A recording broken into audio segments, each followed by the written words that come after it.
Buongiorno a tutti, sono 65 le organizzazioni firmatarie, non le leggo tutte per brevità, ci sono ovviamente sono riportate in testa al documento.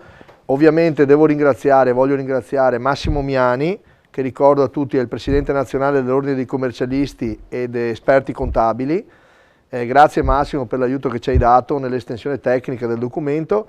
Ringrazio Enrico Zanetti, dottore commercialista, ex vice ministro dell'economia e finanze col governo Renzi, le ricordo tutti e due veneziani, uno di Mestre, Miani, e uno del Lido, Enrico Zanetti, per cui li ho sfruttati in maniera esagerata, gratuitamente ovviamente, per fare sì che il testo sia degno di essere un elaborato tecnico. Ovviamente l'assessore Michele Zuindo, dopo di questo primo mio intervento, a cui darò la parola per spiegare il senso di quello che stiamo facendo. Allora, a Venezia noi abbiamo chiamato questo documento Rimbalza Italia. Sono misure per contrastare l'emergenza e ripartire con, diciamo, slancio, perché noi vogliamo essere positivi e ottimisti comunque di dovercela fare, perché non si è mai visto un imprenditore o qualcuno che fa economia che sia negativo. Se noi continuiamo ad abbassarvi i microfoni, ma se non li disattiva l'audio in entrata.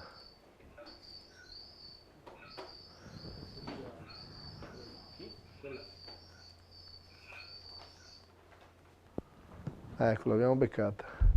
Ok, in pratica che cosa vogliamo dire? Noi come città abbiamo presentato un documento che poi è stato sottoscritto da tutti i 44 comuni, dove davamo facciamo delle richieste, davamo dei consigli tecnici allo Stato per intervenire a supporto della finanza degli enti locali. Documento che abbiamo presentato ancora 10 giorni fa, perché fossero documenti, diciamo, tecnici, operativi per salvare i bilanci. In certi casi le manovre che suggerivamo erano a costo zero. Questo documento poi è stato preso dai sindaci delle città capoluogo del Veneto e abbiamo fatto un ulteriore arricchimento e abbiamo mandato anche questo documento, sempre su questa base tecnica da Venezia, dove ancora una volta anche lì facevamo riferimento.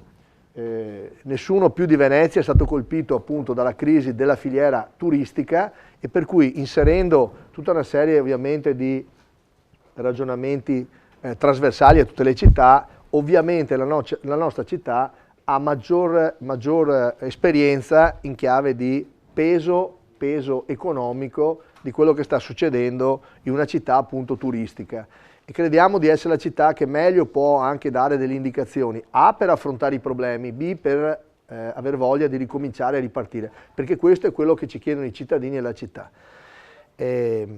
Dopo questo documento fatto dai sindaci anche delle città capoluogo del Veneto, abbiamo portato queste nostre necessità all'ANCI nazionale.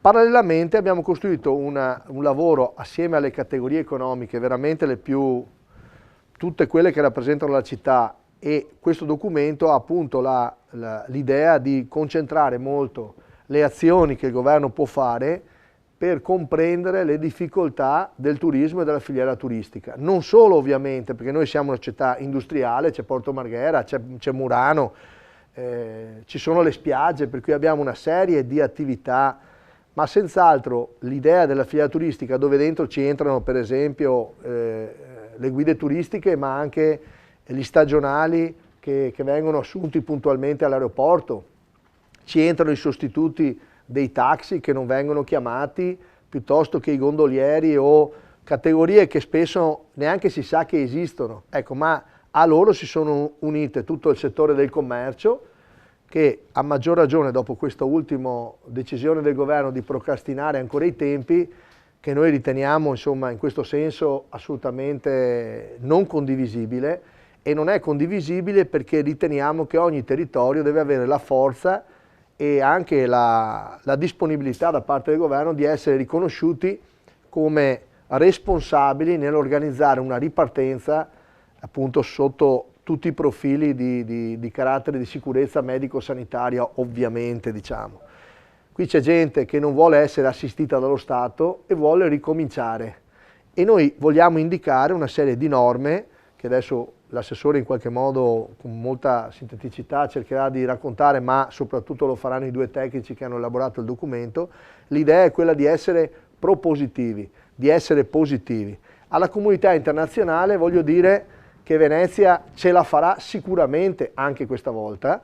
Voglio dire agli italiani e agli europei che questo è un momento storico per venire a Venezia, straordinario, faremo cose straordinarie proprio perché siamo in un momento straordinario. Per cui a settembre noi avremo la Biennale Cinema che inizierà a fine agosto.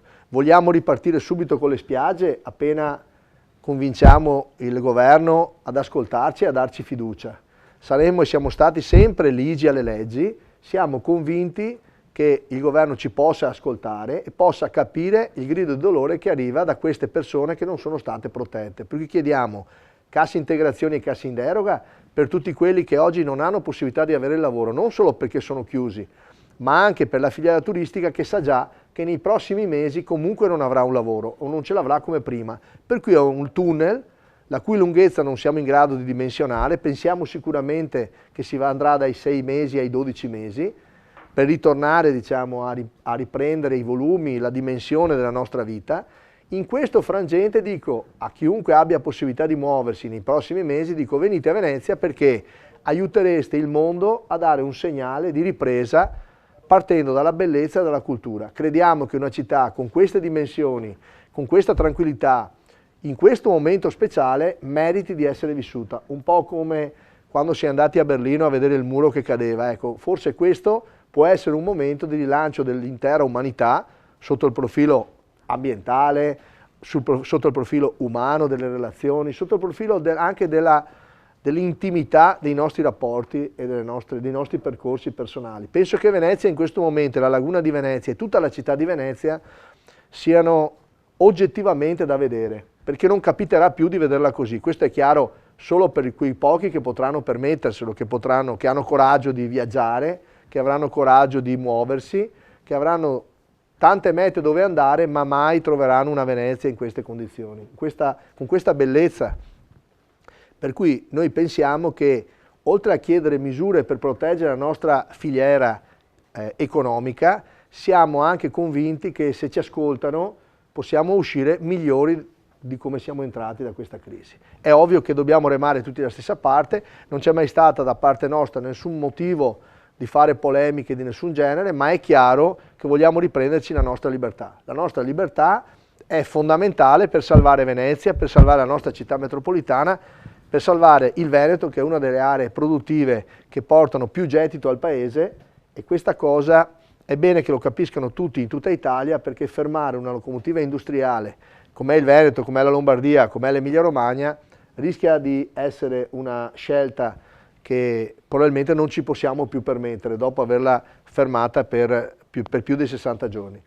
Tutto qua, per cui io ringrazio tutte le categorie, poi è chiaro che sono a disposizione, noi abbiamo nel testo tutti i numeri e tutte le persone che hanno firmato. Non siamo in grado adesso di dare la parola a tutti per un motivo di tempo, anche se poi sulla base delle domande eventualmente apriamo i microfoni. Le persone e le categorie sono a disposizione di giornalisti oggi, domani, sempre, perché noi siamo i veri difensori di questa città. Questo è il popolo che lavora, che ha sempre pagato le tasse, che ha sempre dimostrato grande onestà, ed è un popolo che non vuole essere trattato da persone che hanno bisogno di aiuto, ma persone che vogliono continuare a lavorare e riprendere a lavorare. Per cui semplicemente chiediamo al nostro governo, alla comunità internazionale, di dare fiducia al mondo intero che vuole ripartire, e ripartirà da Venezia. Ecco, per cui per questo ringrazio ancora tutti i rappresentanti delle categorie, ma di fatto ringrazio loro per ringraziare tutti i loro associati, persone che hanno grande fede, grande speranza, anche grande paura, ma grande tenacia. Noi non molliamo mai. Per cui insomma siamo qua a disposizione, abbiamo dato una serie di indicazioni assolutamente date in forma collaborativa, ma questo non vuol dire che la città non sia sull'orlo di una crisi di nervi oggettivamente, perché è difficile immaginare che non si riesca a parlare con il nostro governo, e questo lo diciamo senza nessuna velleità, però con grande determinazione. Questa volta il governo ci deve assolutamente ascoltare, perché noi siamo resistiti stavamo riprendendoci dall'acqua grande, da una grande disgrazia che era successa a novembre. Non è pensabile che si voglia addossare sempre ai cittadini di questa città, ai lavoratori di questa città, l'idea che comunque ce la faranno da soli. No, questa volta devono fare misure e devono farle urgentemente. Deve arrivare la liquidità, deve arrivare la protezione sociale alle persone, deve arrivare la tenuta dei conti, dei bilanci dei comuni che fanno i servizi essenziali, che hanno mandato avanti da soli la città. Ecco, questo lo diciamo a tutti, e ringraziamo tutti per la grande compostezza e per questa, ancora una volta, rispetto della legge e della legalità. Però ripeto, deve arrivare da Venezia un urlo forte, un messaggio forte, perché la filiera del turismo è una delle più grandi industrie che abbiamo in Italia ed è uno dei nostri dealer maggiori, dei maggiori alleati del nostro Made in Italy, e il livello di questa filiera non può essere, non sarà demolito. Noi non lo consentiremo. Adesso do la parola all'assessore Michele Zuin, che spiega un po' la motivazione, diciamo, le questioni di sostanza del documento tecnico-economico, che comunque vi diamo ed è a disposizione di tutti ovviamente, che spediremo al governo, e poi direi dare la parola a Enrico Zanetti e a Massimo Miani per dire due cose, perché in chiave più tecnica. Poi lasciamo la parola ai giornalisti, per cui a te la parola, Michele. Grazie. Adesso dovete spostare i microfoni forse, un attimo solo che spostiamo i microfoni. Allora, Michele, forse.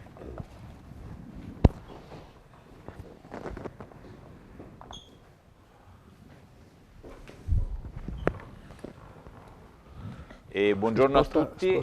Come diceva il sindaco, questo documento è fondato sulla specificità delle aree economiche a principale vocazione turistica internazionale. Cosa vuol dire? Vuol dire che un'area economica come quella di Venezia, dell'area metropolitana, è fondata su attività economiche che hanno un volume d'affari in prevalenza riconducibile alla filiera turistica e hanno la clientela che in misura significativa è legata appunto e rappresentata da turisti esterni. Questo documento, come si diceva, è frutto di un approfondito lavoro di sintesi fatto con tutte le categorie economiche e sociali di questo territorio, del nostro territorio, della città metropolitana. Insieme a un documento più tecnico basato sui bilanci dei comuni, perché anche i bilanci dei comuni hanno le loro problematiche, è stato fatto con i 44 sindaci della città metropolitana e poi ripreso e integrato con i 7 sindaci dei comuni capoluoghi del Veneto. Venezia quindi si pone come precursore, come capofila, come una città che vuole uscire da questa crisi, che vuole aiutare le aziende a uscire da questa crisi e che vuole dare dei suggerimenti al governo che non sono campati in aria, ma sono campati sul fatto di avere dialogato col territorio, di conoscere il territorio, di conoscere le proprie aziende e di dare suggerimenti perché queste possano sopravvivere e andare avanti. Qui affrontiamo, e dopo lo diranno meglio i miei colleghi, misure di carattere economico che puntano sulla liquidità, che puntano sul far ripartire le aziende e le aiutano in questo momento di estrema difficoltà che non è paragonabile con nulla, non è paragonabile ad altre crisi. Abbiamo ancora un paese bloccato, chiuso da mesi. Questa è una cosa che non è mai avvenuta, perché le altre crisi avevano comunque un'agibilità minima, no? Delle aziende e quant'altro. Qui abbiamo avuto proprio blocchi totali, per cui è anche un esperimento nuovo e per cui Venezia si pone a capofila per affrontare una ripartenza che nei fatti ancora deve iniziare, ma che noi vogliamo che inizi al più presto e che dia fiducia e che dia soprattutto la possibilità di sopravvivere alle aziende. Il nostro è un appello al governo. Un appello al governo in generale, ma in particolare, e se posso dire anche, permettermi sindaco, mio personale, al ministro Gualtieri, perché è un ministro che stimo, perché è una persona che sa, e qui purtroppo non abbiamo qui a Venezia riferimenti che sanno. E allora il mio è un riferimento al ministro ad avere un collegamento diretto con lui, ad avere un'interlocuzione diretta, a presentare queste che non sono manovre campate in aria, ma sono manovre che hanno un fondamento tecnico, giuridico e soprattutto economico.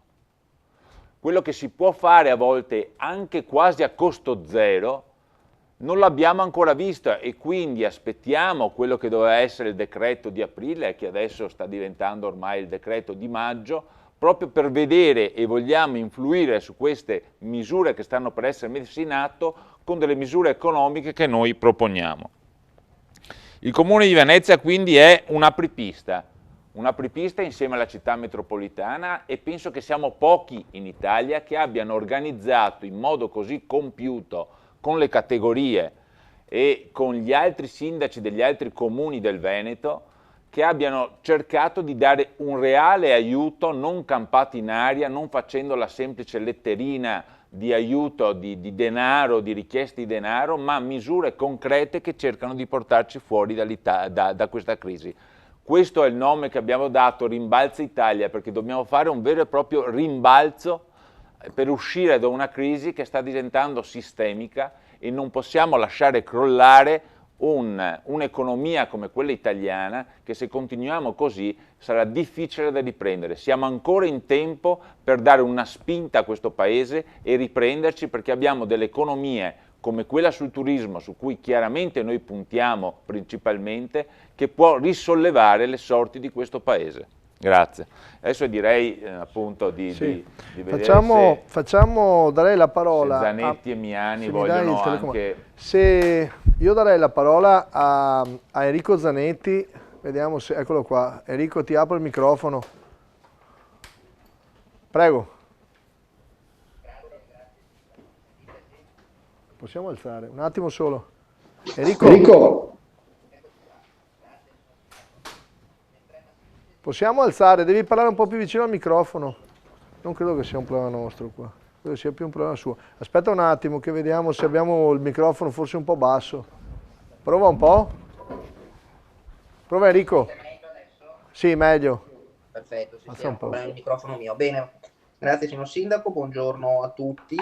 Come è già stato illustrato, il documento si caratterizza da un lato con alcune previsioni mirate per i comuni e i territori ad alta vocazione turistica internazionale.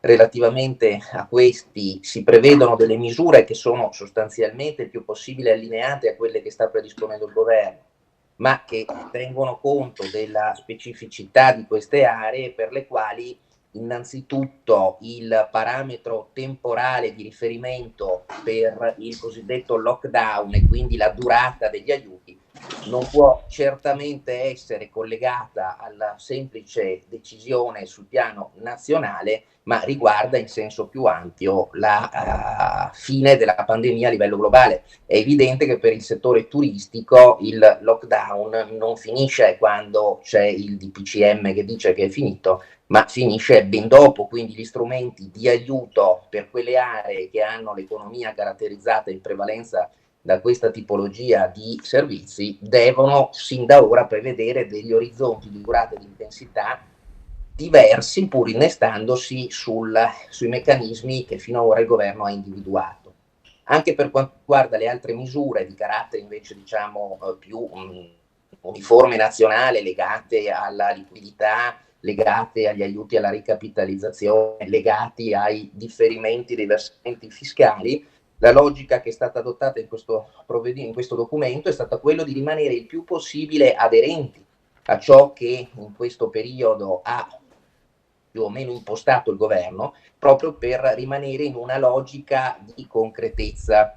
In alcuni casi, devo dire, in realtà le misure che fino ad ora ha scelto di adottare il governo potrebbero essere esse stesse criticate, basti pensare alle scelte fatte sulla liquidità per le piccole imprese con meccanismi di garanzia rispetto al fondo perduto che per le piccole imprese sono assolutamente irragionevoli, non solo dal punto di vista delle piccole imprese, ma anche in termini di gestione di quelle risorse nel bilancio dello Stato per ragioni tecniche che ora non vado a illustrare nel dettaglio. Però è un errore quello che pagheremo nel tempo, tuttavia questa è l'impostazione scelta dal governo, siccome siamo gente concreta, il sindaco innanzitutto ci tiene proprio a fare qualcosa che possa trovare accoglimento e non semplicemente una parata.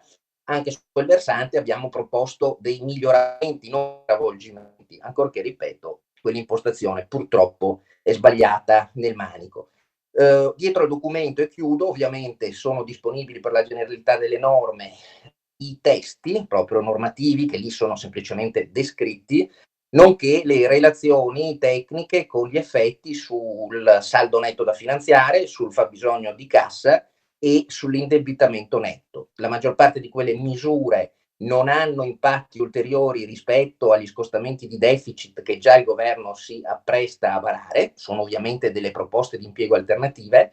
In alcuni altri casi invece determinano degli effetti accrescitivi di spesa che però sono compatibili con un approccio un pochino più magari coraggioso relativo al 2020, dove effettivamente è possibile varare degli scostamenti maggiori. Quello di aderenza a ciò che sta venendo fatto in modo da potervi essere innestato, con poi naturalmente però la specificità turistica che al momento è clamorosamente assente quanto a specificità di provvedimenti adottati e in previsione di adozione dal novero delle misure del governo. Grazie.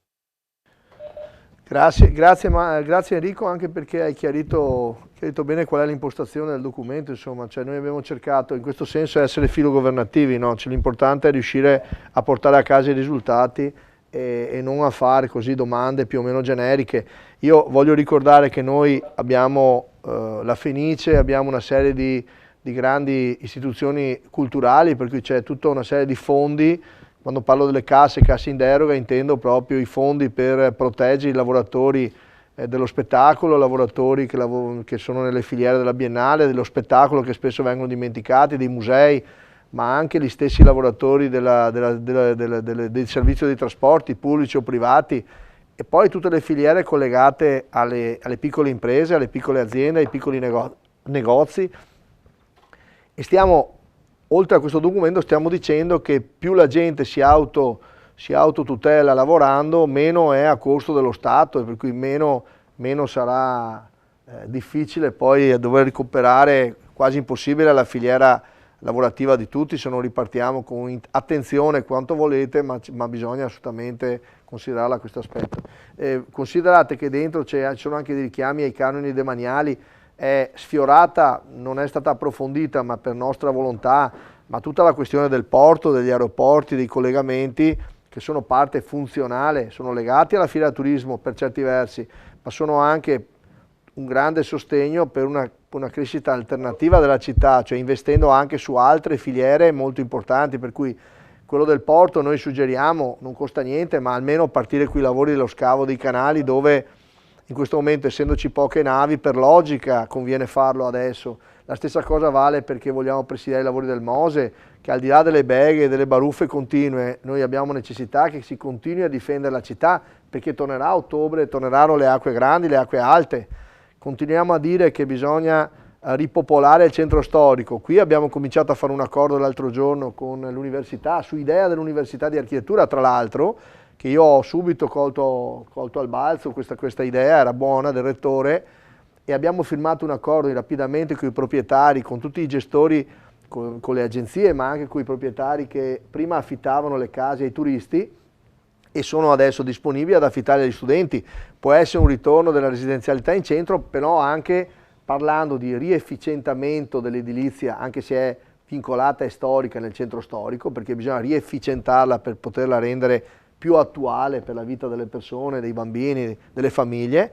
E poi c'è il discorso legale di garanzia del diritto della proprietà, e non possiamo pensare che in luoghi preziosissimi del mondo poi uno possa entrare, non pagare l'affitto e restare comunque all'interno per magari più di 2 anni, e per cui è chiaro che i proprietari poi non davano le case a queste persone. Allora ecco che se noi riusciamo adesso, da questo accordo che abbiamo fatto l'altro giorno, a ricostruire, qui c'è tutto un discorso sulla defiscalizzazione, sulla semplificazione burocratica, eccetera, potremmo ridare le case ai veneziani, a persone che vengono a abitare a Venezia, anche stranieri, lo dico a tedeschi, ad americani, a francesi, venite, siamo ben contenti, è l'occasione buona, ma bisogna che il diritto della proprietà privata venga tutelato e sanzionato in maniera importante, perché allora il libero mercato ha una sua oggettiva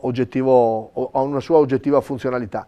E poi tutti tutti i ristoratori, tutte le categorie economiche, i volontari di ogni genere che ci stanno aiutando a portare le mascherine nelle case che abbiamo comprato con costi del comune, rischiando anche pagando 250.000 euro in anticipo in Cina, ma abbiamo organizzato questa operazione più di 20 giorni fa per poterlo fare. Stiamo consegnando in questi giorni le mascherine perché noi crediamo che oltre a dire bisogna fare, e la stessa cosa la stiamo facendo con i pasti, con la protezione delle persone, con quelli che sono in quarantena. Stiamo lavorando insomma, in maniera operativa perché tutta l'economia della città continui a funzionare e sta funzionando. È chiaro che abbiamo bisogno di un segnale forte del governo, non possiamo aspettare il 1° di giugno, dobbiamo oggi cominciare a dire a chi ce la può fare, chi è in grado di sistemare i propri locali, che non ci sono codici Ateco che tengano. Qui chi può fare le cose può farle e che cominci a farle. Siamo i primi a essere responsabili, non abbiamo bisogno di qualcuno che ci faccia la verifica dell'autocertificazione per fare delle cose, insomma, ecco. Questo è il senso di questo documento. Io darei la parola anche a Massimo Miani adesso, che vediamo se devo incrociare un attimo, vediamo se lo troviamo qui. Ci sei Massimo? Prego, ciao, buongiorno, eccolo qua. Sì, prego. Buongiorno Sindaco, buongiorno a tutti. Beh, allora, in poche parole, quelle che ha già detto Enrico Gianetti sul lavoro che abbiamo fatto, abbiamo ascoltato, abbiamo partecipato a tutte le riunioni fatte con le categorie, ascoltando tutto il dibattito, le proposte che sono state fatte, abbiamo cercato di riassumerle insieme ovviamente al Comune di Venezia e all'assessore Giurini in questo documento. Io mi vorrei soffermare un attimino sulla questione fiscale, perché secondo me è la parte importante. È giusto essere filogovernativi, però è giusto anche dire che in questo momento le misure dal punto di vista fiscale sono assolutamente insufficienti, nel senso che in questo momento noi abbiamo una situazione nella quale i contribuenti comunque da il 31 maggio devono iniziare a ripagare, i versamenti saranno appunto ai primi di maggio e poi a giugno, tenendo conto che avremo a giugno anche il tema delle dichiarazioni dei redditi, quindi dei saldi, degli acconti relativi al 2020. Questo non è assolutamente possibile, a meno che non si pensi di farsi prestare i soldi dalle banche per pagare gli imposti, ma penso che non sia questa la logica in questo momento che deve seguire il Paese, nel senso che noi partiamo, arriviamo a questa grave problema di emergenza sanitaria con imprese che già erano in un momento di difficoltà. Queste difficoltà si sono acuite enormemente in questi 2 mesi e ci saranno, ovviamente, abbiamo ben capito, anche nei prossimi mesi, perché tutto sarà molto rallentato e soprattutto, come stiamo dicendo, anche nelle zone a grande vocazione turistica come Venezia. Quindi dal punto di vista fiscale bisogna per forza che venga fatta una sospensione molto più lunga, rimandando agli anni prossimi, al 2021, al 2022, con delle rateazioni lunghe, quelle che sono le imposte che oggi i cittadini dovrebbero pagare, perché non vediamo sinceramente alternative. Oggi ci sono a fondo perduto, c'è ben poco, ci sono ovviamente c'è il tema della cassa integrazione, c'è il tema del sussidio di 600 euro, ma c'è bisogno di altro, quindi ben vengano le iniziative che sono state fatte fino ad oggi dal governo. Protocolli firmati, parte allegati al benvengono le iniziative del governo, ma secondo noi e secondo anche il punto di vista dei commercialisti che rappresento in questo momento a livello nazionale non sono sufficienti e quindi è necessario che ci sia un intervento già dal prossimo decreto che alleggerisca e sospenda sostanzialmente la versamento delle imposte, contributi, ritenute per un periodo molto più lungo rispetto a quello che è stato fatto oggi. Per il resto, insomma, già detto Enrico l'impostazione del documento, quindi non direi altro e ringrazio ovviamente il Comune per averci dato la possibilità di dare un contributo alla nostra città. No, grazie a te, a voi che ci avete aiutato e tutte le categorie che ci hanno dato suggerimenti. Io ho l'elenco qui, vorrei leggerlo, insomma, perché insomma, siete anche collegati in video, ci sono i giornalisti, poi io passerei a loro le domande se ci sono. Hanno contribuito e hanno sottoscritto questo documento l'ABAV, AEPE, AGC Veneto, Agri Venezia, Ali Laguna, ANAV Veneto, ANCE, ASCOM Venezia, Asso Agenti Venezia, Associazione Gran Turismo nella Laguna di Venezia Trasporto Passeggeri, Associazione Guide Turistiche di Venezia, Associazione Imprese di Spedizione Venezia, Associazione NTU, Associazione Partite IVA, Associazione Piazza San Marco, Associazione Spedizionieri Doganali e Case di Spedizioni Venezia, Associazione Veneziana Albergatori, Associazioni Gondolieri di Venezia, ATVO, AVM ACTV, Brusutti, CGA Venezia, CNA Provinciale di Venezia, Coldiretti, Collegio dei Geometri e Geometri Laureati di Venezia, Comitato Eventi 2020 Venezia, Comitato Unitario Permanente degli Ordini e Collegi Professionali di Venezia, Confagricoltura Venezia,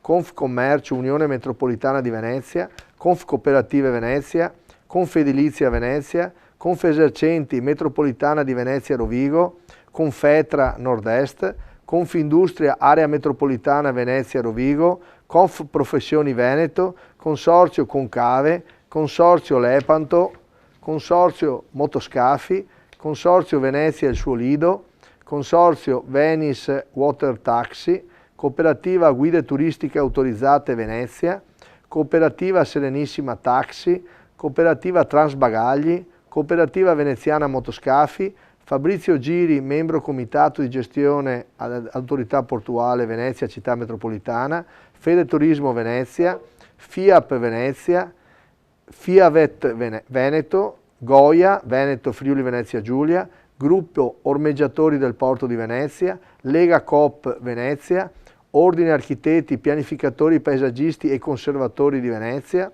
Ordine Consulenti del Lavoro di Venezia, Ordine degli Ingegneri di Venezia, Ordine dei Dottori Commercialisti e degli Esperti Contabili di Venezia, Portabagagli del Porto, Rimorchiatori Riuniti Panfido e C, Sinagi Venezia, Turive Venezia, UGL Venezia, Vecon Terminalisti Portuali, Venezia Taxi, Venezia Turismo Motoscafi, VTP, Venezia Terminal Passeggeri.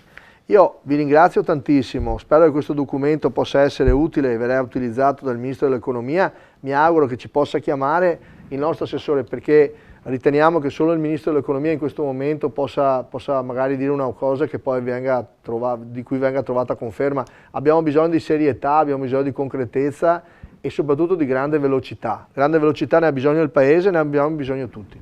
Io adesso non so se ci sono domande dei giornalisti, anche agli stessi che hanno firmato, non so, e se no chiudiamo la conferenza stampa. Se ci volete prenotare sulla chat, c'è una chat sulla vostra... Ci sono anche giornalisti internazionali che ci stanno ascoltando, a loro rivolgo un accorato appello per venire magari con più calma a Venezia, per poi capire quanto questa città in questo momento può essere visitata.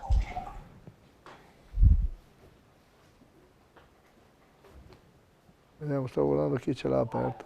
Eccolo là. Chi è che deve fare domande? Chi è? Dov'è? Barry. Aspetti che faccio... Ok. C. Barry. Prego. Sì, buongiorno. Io vorrei chiedere chiarimenti sul programma per incoraggiare anche i stranieri a abitare a Venezia. Come funziona questa misura? Sarà qualche incentivo per quelli proprietari di casa? Scusi, lei che giornale è? Scusi, siccome non vedo... Associated Press, un'agenzia di stampa internazionale, Associated Press. Bene. Vuoi finire la domanda? Sì, vorrei capire meglio la misura, come funziona, quanti, se lo scopo è di avere meno pernottamenti di turisti, avere più persone che stanno a lungo termine, come si può fare per incoraggiare questo andamento nel futuro? Sì. Abbiamo un tavolo aperto su questo, non è oggetto adesso di questa conferenza stampa, per cui magari ne parliamo in un secondo momento con più attenzione, però ho cercato di dirlo prima, stiamo lavorando a un gruppo di lavoro assieme ai proprietari, assieme a tutte le categorie, ma soprattutto anche ai cittadini della città, per capire se riusciamo a inserire due elementi fondamentali che in qualche modo negli ultimi anni non si sono mai voluti affrontare, che sono il diritto della proprietà a riprendersi l'appartamento, l'immobile o nel momento in cui non venga rispettato il contratto, e in secondo luogo il diritto delle abitazioni ad essere efficientate sotto il profilo moderno e della modernità, per cui abbiamo chiesto il finanziamento della legge speciale per fare le fognature a Venezia e per collegare quelle fognature alle case. Ovviamente tutto questo serve perché poi con quei soldi riusciamo anche a darli ai proprietari di case per efficientare le case. Noi pensiamo che l'Università di Architettura possa, assieme ai tanti professionisti che ci sono in città, agli ordini professionali, fare l'interlocuzione col Ministero dei beni culturali e per tramite loro della sovrintendenza, per poter fare dei piani urbanistici ed edilizi che per quanto riguarda il centro storico di Venezia riesca a rendere più moderna, più vivibile le case, tanto da poter essere messe a quel punto a disposizione di persone che ci vogliono vivere per periodi invece lunghi della propria vita. Ecco, questo è il senso. Su questo appunto stiamo attivando dei tavoli perché proprio questo clima di solidarietà in città può essere utile per arrivare a questo risultato. Insomma. È chiaro che vi faremo sapere se riusciamo ad arrivare a delle conclusioni positive. Non c'è dubbio che anche qui dovrà esserci comunque un intervento del governo, perché sul ragionamento sfratti si è detto tutto e il contrario di tutto, però bisogna cominciare a mettere i piedi nel piatto su questo e su quello che è appunto l'efficientamento urbano della città in sé e della città generale. Insomma. Ci sono altre domande? Prego, Tomasini, Agenzia Dire. Se lei aspetta le davo io la parola, prego. Ok, grazie. Prego. Buongiorno.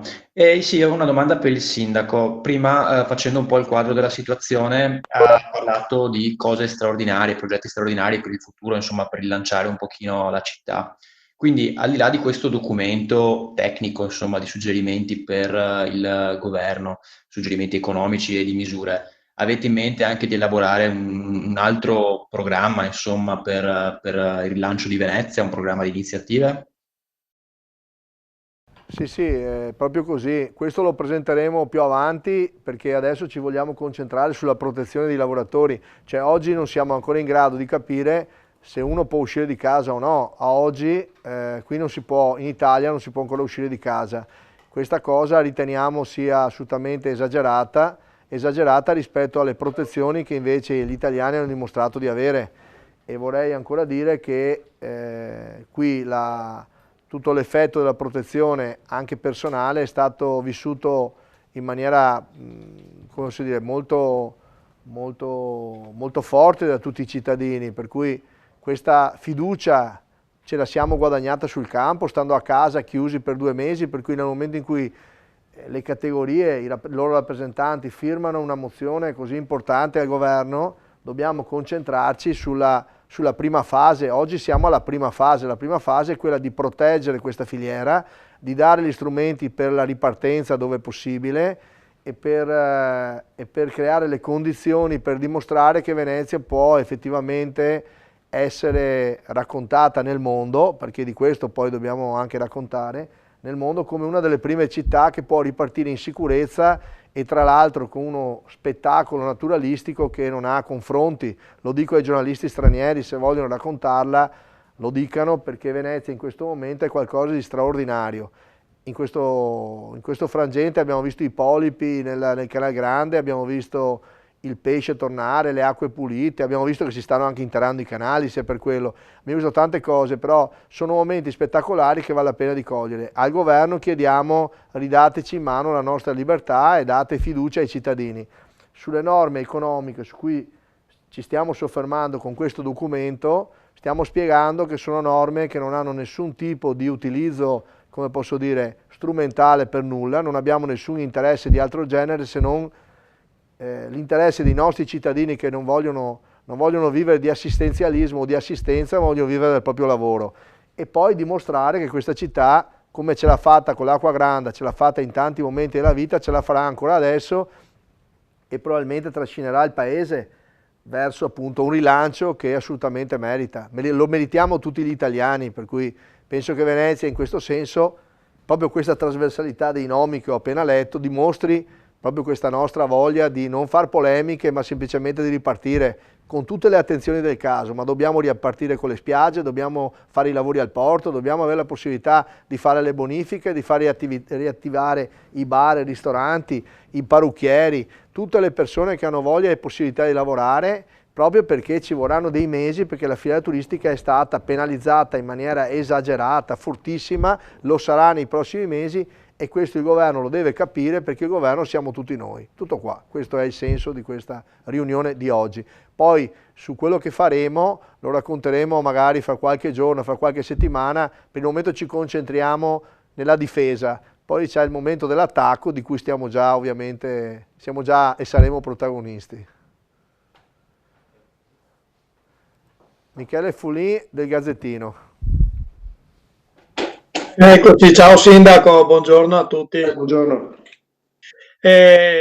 Forse mi sono perso qualcosa perché all'inizio ho avuto un problema con il collegamento, quindi magari mi scuso fin d'ora se faccio una domanda a cui è stata già data una risposta, ma è possibile, cioè da quando mi sono collegato non ho sentito, insomma, è possibile avere qualche esempio concreto dei provvedimenti che vengono chiesti al governo?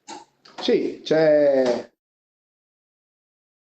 Leggi tutto, l'abbiamo spiegato fino adesso, non possiamo ricominciare la conferenza stampa, però certo c'è un testo bello corposo, per cui te lo guardi. Diciamo che sostanzialmente quello che stiamo dicendo, che possiamo sottolineare in una conferenza stampa, perché poi il testo è molto chiaro, c'è anche Enrico Zanetti in linea, c'è Massimo Miani a cui puoi chiedere, ne ha parlato prima anche l'assessore Zuini, non so se l'hai sentito, ma per capirci, la cosa che voglio sottolinearti è che questo magari non lo vedi o non appare immediatamente, è che questo lavoro non è un lavoro di scrivania, è stato un lavoro di grande comunicazione tra le categorie. Hanno firmato 63 categorie, 65 chiedo scusa, anzi una ha firmato adesso 66, che è la FIT Tabaccai, ed è il documento ovviamente ancora aperto. Cioè la novità è che la città è trasversalmente unita, il popolo del lavoro non sta polemizzando con nessuno, ma dice vogliamo ripartire. Diamo delle indicazioni al governo, perché non abbiamo visto assolutamente la comprensione di che cos'è una filiera turistica, non l'hanno per niente capito, lo stiamo dicendo, e se non lo diciamo a Venezia non riusciamo evidentemente a farci ascoltare. Venezia farà questo e altre azioni perché il governo capisca. L'assessore si è appellato direttamente al ministro dell'economia, perché riteniamo essere probabilmente nel governo l'unica persona che in questo momento ci dà una qualche fiducia, che se dice una cosa la faccia, perché abbiamo sentito troppi discorsi, sentiamo troppe parole. Noi non siamo gente di parole, siamo gente di fatti. Noi le mascherine nelle case le abbiamo comprate, abbiamo pianificato, le stiamo mettendo, punto. Con simpatia o antipatia, non interessa. Vogliamo raccontare alla stampa internazionale che ci ascolta che la città è meravigliosa, l'abbiamo ripulita tutta, è qualcosa di favoloso.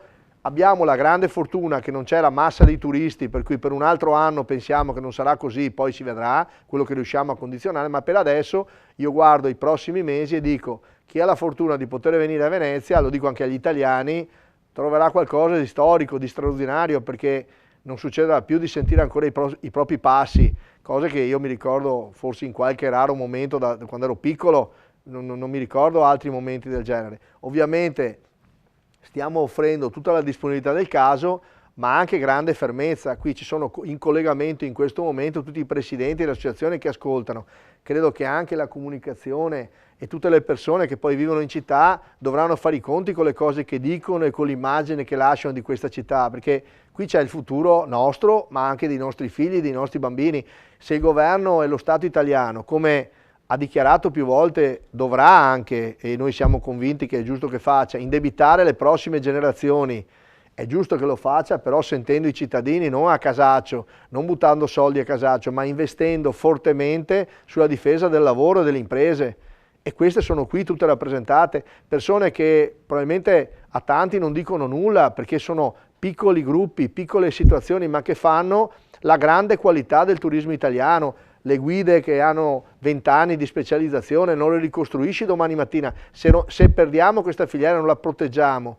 Ma gli stessi nostri probabilmente tabaccai che danno anche le informazioni, che parlano le lingue. Cioè penso a tutte queste piccole filiere che possono sembrare per noi importanti certo in città, ma poi a livello nazionale probabilmente non pesano, però nella realtà abbiamo un'associazione che si è costituita da poco di partite IVA, perché non sanno neanche poi specificatamente che cosa inserire, perché c'è di tutto, c'è tutta la filiera che è collegata al turismo, quello culturale, quello congressuale, quello delle biennali, delle mostre d'arte, dove ci sono esperti di luce, esperti di musica, cioè c'è un caleidoscopio di professionalità e di esperienze che non si sostituiscono domani mattina semplicemente dicendo beh, tanto perdono il lavoro, faranno qualcos'altro e gli diamo la paghetta. Noi stiamo dicendo bisogna proteggerli perché non diventino disoccupati, ma diciamo in qualche modo ci teniamo tutti dentro questo tunnel buio che durerà qualche mese per noi, sicuramente purtroppo la filiera turistica. E già che ci siamo, sistemiamo i canali, troviamo accordi fra di noi, ne abbiamo fatto uno, l'ho citato prima, dell'accordo che abbiamo finito su un'idea tra l'altro del rettore dello UAV dell'Università di Architettura, di dare le case che affittavamo prima ai turisti, di darle agli studenti. Idea buona che abbiamo in qualche modo, siamo già arrivati a un accordo firmato, speriamo di riuscire a fare un ulteriore accordo più vasto ancora sugli affitti e sulla disponibilità delle case nel centro storico di Venezia, anche volendo soltanto, se proprio si vuole, anche fare un esperimento su una zona molto piccola, ma dove ci siano due condizioni fondamentali, dicevo appunto la possibilità di rendere più fruibile le case, renderle più moderne, collegarle con una rete di fognature che non è mai esistita a Venezia. È il momento di affrontare quei nodi che non sono mai stati fatti, invece che rilanciare continuamente mega progetti su nuova legge speciale, nuovi poteri.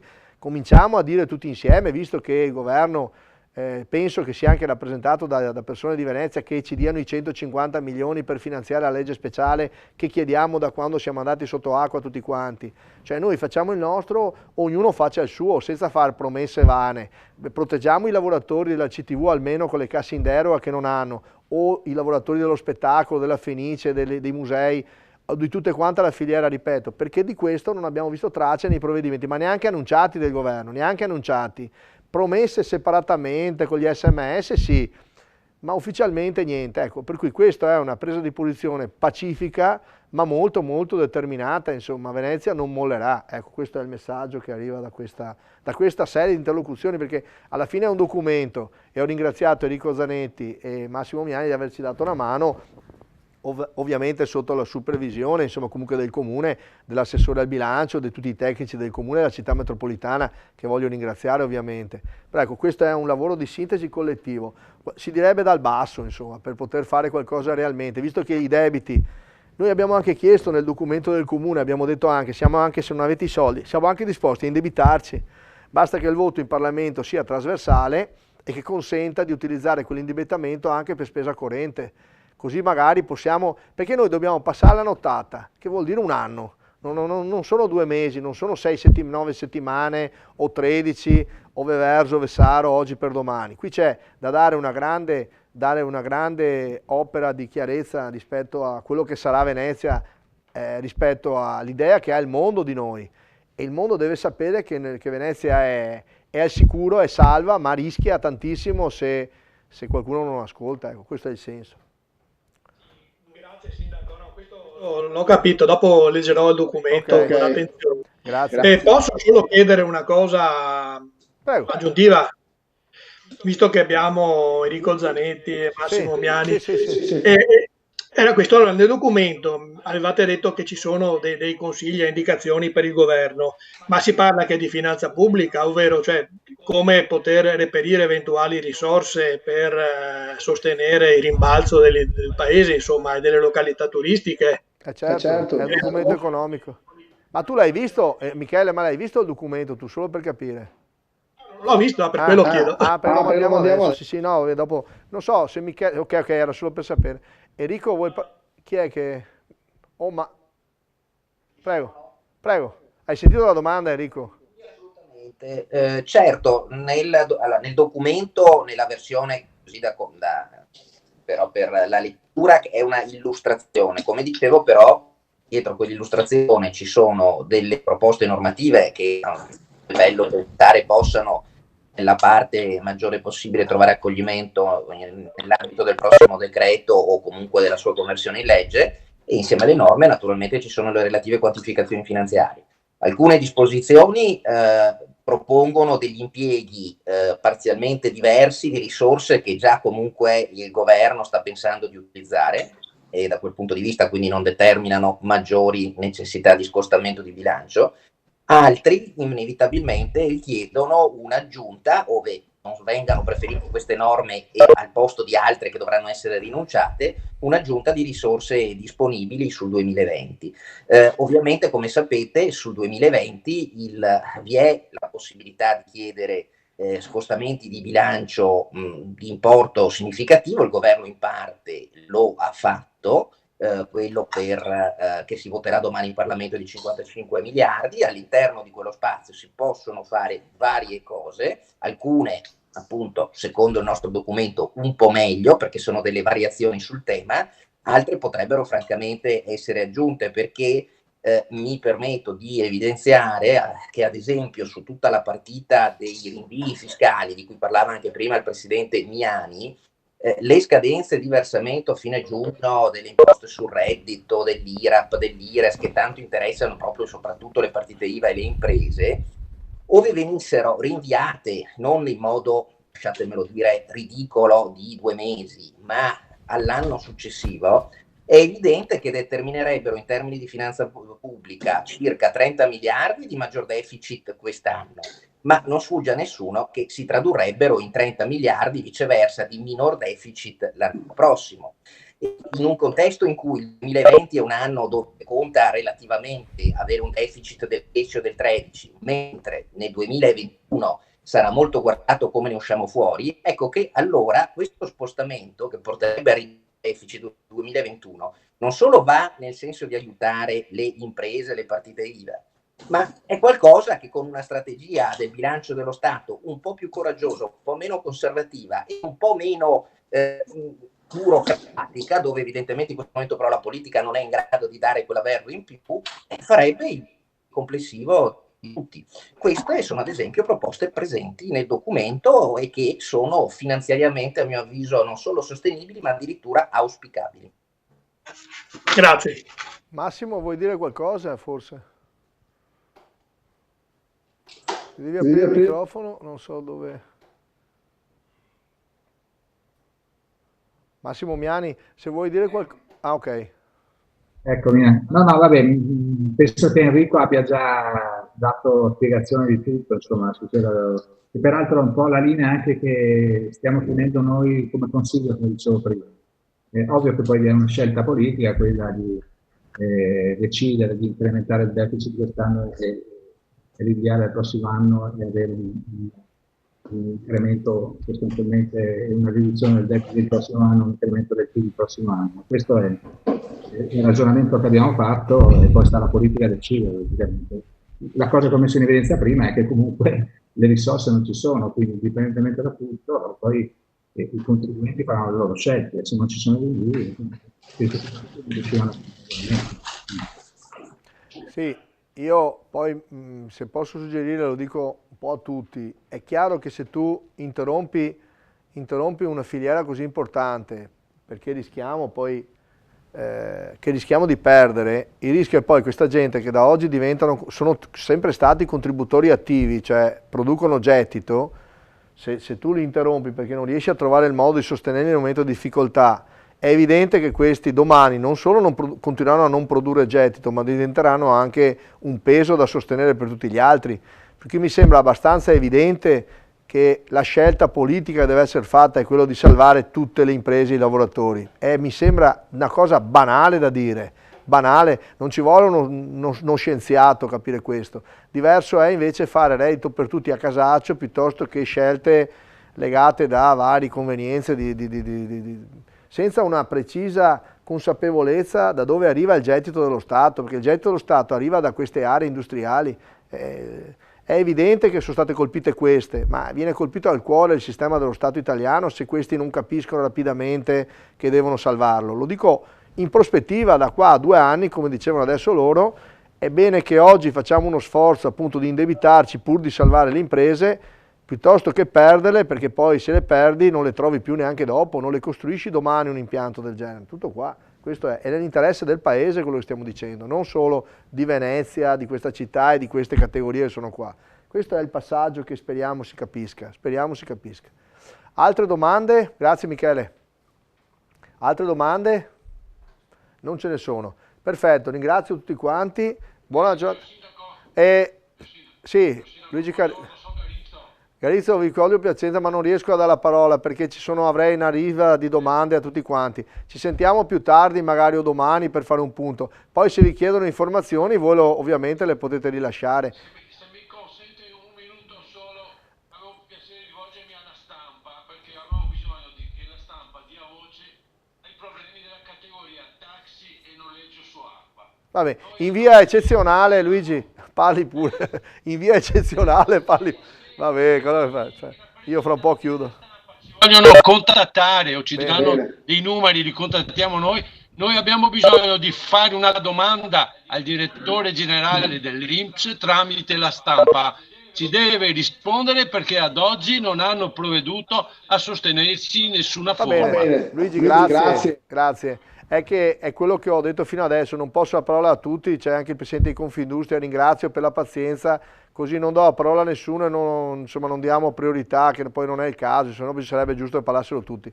Siamo a disposizione comunque e continueremo questo lavoro per far sentire la nostra voce, lo continueremo adesso e poi anche probabilmente poi nei prossimi giorni, insomma, finché non molliamo di sicuro. Ragazzi, grazie a tutti e buona giornata, grazie molte, arrivederci.